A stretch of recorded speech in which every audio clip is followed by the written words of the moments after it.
Okay, setting up.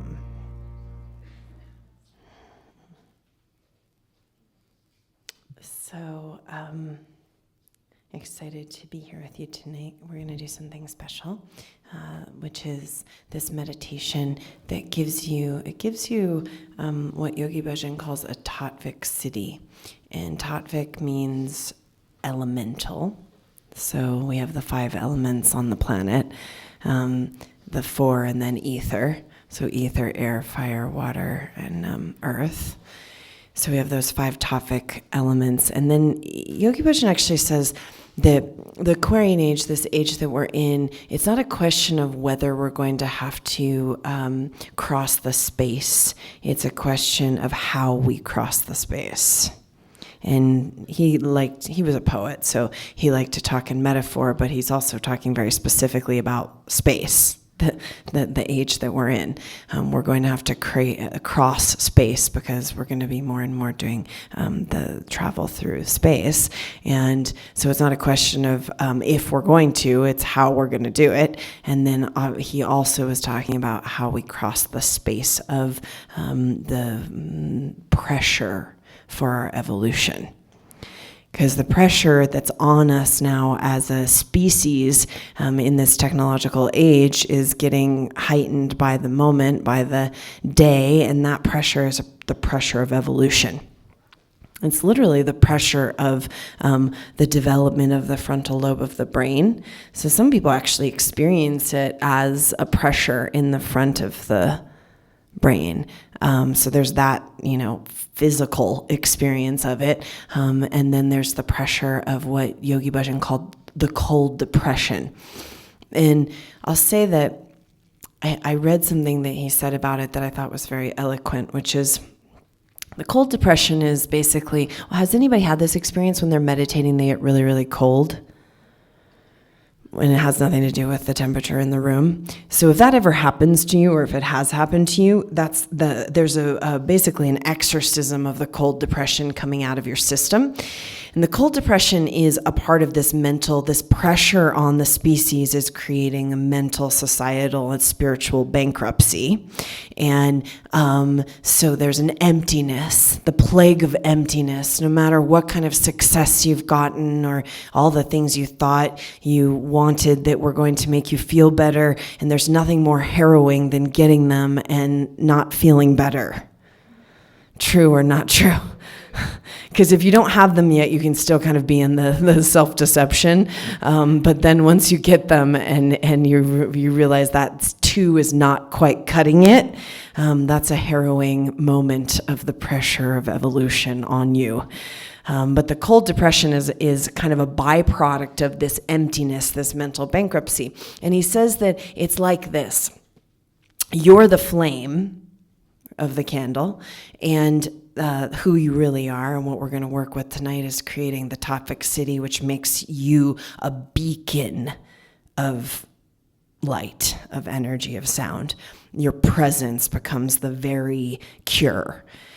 So the candle flame is you, and then the cold depression is the black film on the back of the flame.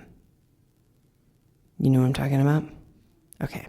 That's what he described as the cold depression. I thought, that's cool. That's a good metaphor. Because that really does, I'm a visual person, so that really does describe what in many ways, it's a byproduct of the entropy of your evolution, this cold depression. But it's something that the society is facing really heavily, and that's why all sorts of things are happening in the society right now. But it's also why the kids, that these generations that are coming up, they need a whole nother level of nutrition. And part of the nutrition that they're yearning for is sound, the mantras. If you have kids, I just can't tell you enough to play the mantras around them, because they're looking for a subtle level of nutrition that they can't get anywhere else. And that sound will give it to them. It gives them, I was talking to my friend, she's kind of my goddaughter. She's like, I think 11. And we were talking about the mantras, and she used this word, which I thought was so great. She said, I just love the mantras because they're so satisfying. But even the way she said it, she was like satisfying, like she was like eating the best food or something, just so. And that's part of the thing that these beings coming in now, they're coming from their operating system so different that they need literally different types of nutrition. And the sound nutrition is one of the nutritions that these beings need. And we need it too to help us kind of those of us who are, kind of trying to giddy up here into the Aquarian age. There's a little bit of this rainbow wheel, the Apple rainbow wheel. It's like, I'm just updating my operating system. Just hold on here for a second. Just trying to catch up. But I was actually talking about what I've been talking about all week, which is ecstasy. And who knew? I should have just called the whole, but I was talking to somebody. Oh yeah, I had a meeting today and we were just talking about the kids, what the kids want these days.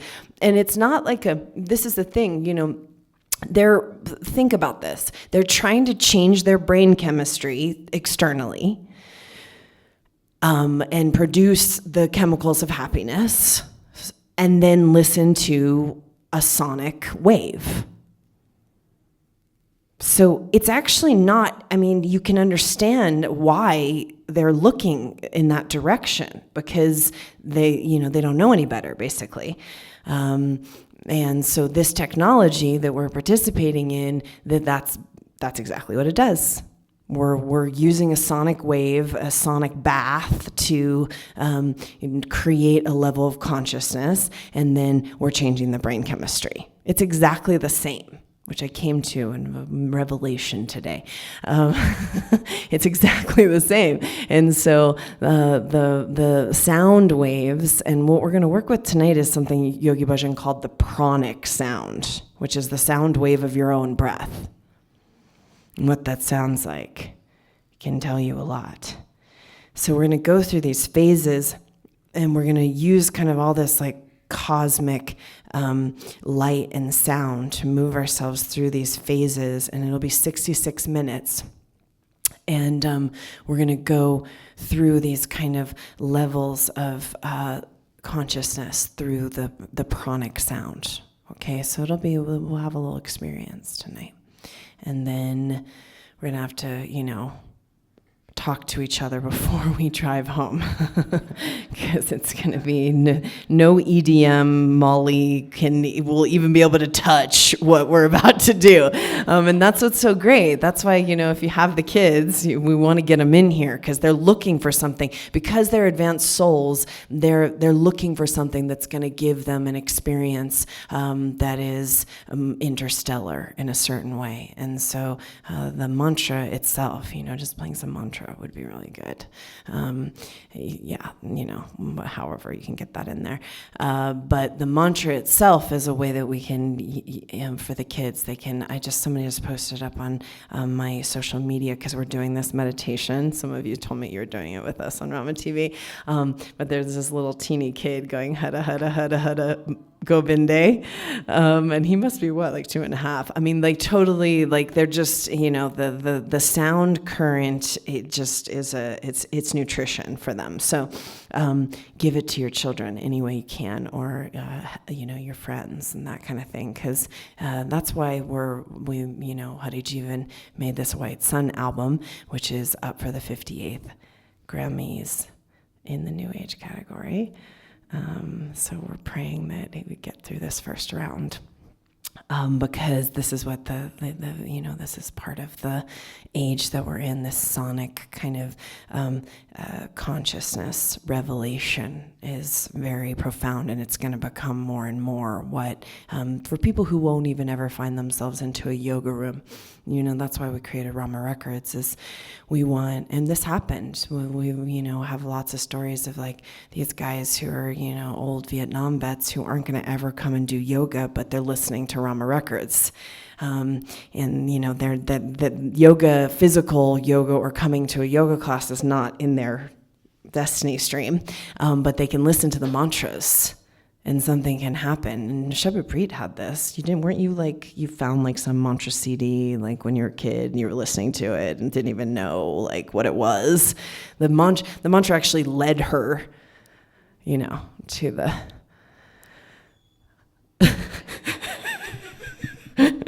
you regret it, don't you? Never another night's sleep for you.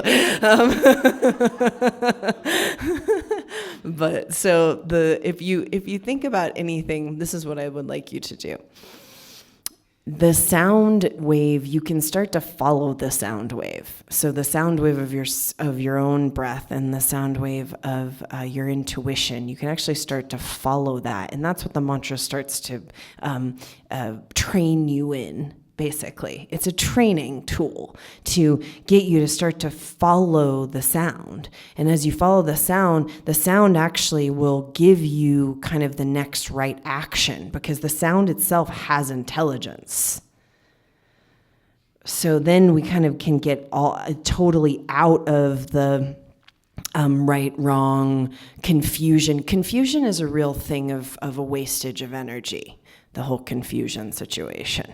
We really like to be confused on this planet. It's something we're very addicted to, and that's why we do the addiction meditation. If you don't think of yourself as an addict in any way, shape, or form, I can tell you for sure that the addiction meditation is still good for you, because there are states of certain emotional things that you're holding that are things that you're addicted to, and one of them, a big one, is confusion. We really love that one. Like, I don't know, should I go there? Should I have dinner?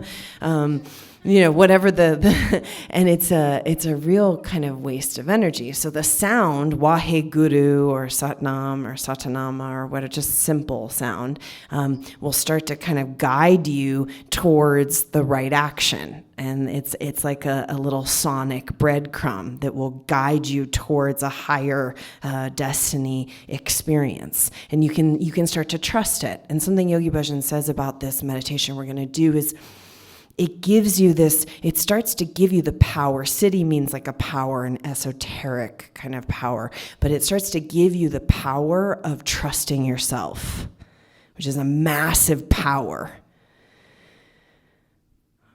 And that's applied intuitive consciousness. When you start to trust yourself and you get out of the kind of confusion of the right, wrong polarity and the guilt and the shame and all that stuff, and then you start to trust yourself and you're self-correcting, and that's what the mantra practice starts to give you, is this kind of self-correcting mechanism, because you can actually hear when the screeching wheels start to, you can hear when you're having a little fun over on the other side of the road.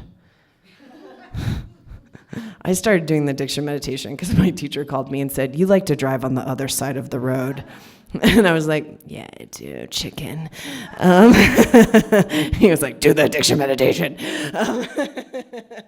So, because I like a thrill. I do. I love a thrill. You have to know how to work with that with yourself. It's fine. We all have different things that are our things. But at least you can hear it. You can start to hear when you're, taking a little loop over on the other side of the road or however, because, it sounds like simple, but how many times have you said, I'm going to do this thing, or I'm going to start this diet, or I'm going to wake up and, do my exercise, right? And then it's like, you have like a croissant, it's like 12 o'clock, you have a croissant in your mouth, and you're like, whatever. You're at the coffee shop, you're eating a croissant, and it's like, 7 hours later than you wanted to wake up. And you're like, okay, I'll see tomorrow. That's and that kind of the magnetic pull off of your intentional kind of sovereignty. That's what you're going to start to hear a mile away. You're going to hear the thing a mile away, which then puts you in a place of you can start to self-maneuver the right action, which then takes you out of the guilt, shame complex, which is such a waste of energy, and the confusion complex. Then you have more energy, and then you have more energy to do your sadhana. eat some croissants and stuff. This morning I'm like, the cleanse, I'm gonna have some croissants. Those boxcar croissants. It's because I'm holding it down, so I'm a giver. So I ate a croissant, so you guys don't have to. You know what I mean? Like, I'm generous. Okay, so this meditation is called Tattva Siddhi meditation for presence like a beacon. And Yogi Bhajan said this. He said that if your presence can't cure the situation, then just forget about it. And that's what we're working with. So like all of the what we're working with to pull ourselves off of the kind of self-sabotage and the ways that we've wasted our energy and kind of gotten off the point here. What we're working with is then we come into a situation and everyone instantaneously, without you saying a word or telling them about Kundalini Yoga or whatever your practice, or you're gluten-free or you're paleo or whatever, without saying anything, there's a good joke, which is a CrossFitter, a vegan, and I can't remember the third one, all walk into a bar, and then it's like, well, how do I know? Because they all told me. Yeah, I do CrossFit. Yeah, I'm a vegan. So without even ever saying any of that, something might give you away. But, what's funny to me? We were somewhere today, and I wasn't wearing my turban, and you weren't either. We both had our hair down, I think, which is quite a sight. And so I'm not saying it's not really good, but...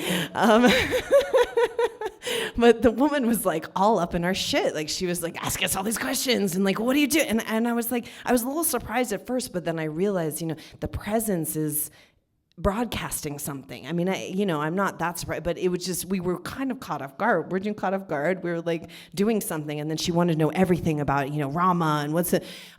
But so your presence becomes this beacon. And then when you, and so people feel better when you're around. They just feel better. And that's a massive gift to humanity. So that's what we're kind of working with here, is that your presence becomes this beacon, and it's actually the cure. Yogi Bhajan worked a lot with healers, and we're about to launch this healing school, and he did massive work with the chiropractors and the healers and all that. And one of his major teachings was, you are the cure. This is not like a chop, chop, snap, snap chiropractic insurance fraud situation where the people are just going to keep coming back to you. That's not, your presence is the cure. That's what we're working for here. And so that's what this meditation is going to open up in you. And so that not only is the cure for you and your own neuroses and you getting over yourself, because the confusion and the shame and the doubt and the guilt, all of that is just ways to reference yourself so you don't have to actually help anyone else. You just, can continue to spin out. So we'll get over that. And then our presence becomes something, and it's very practical because you don't have to work so hard. You just show up. And what's coming through you is a beacon of hope, basically, that there's a possibility for someone else to also show up in the same way. Good?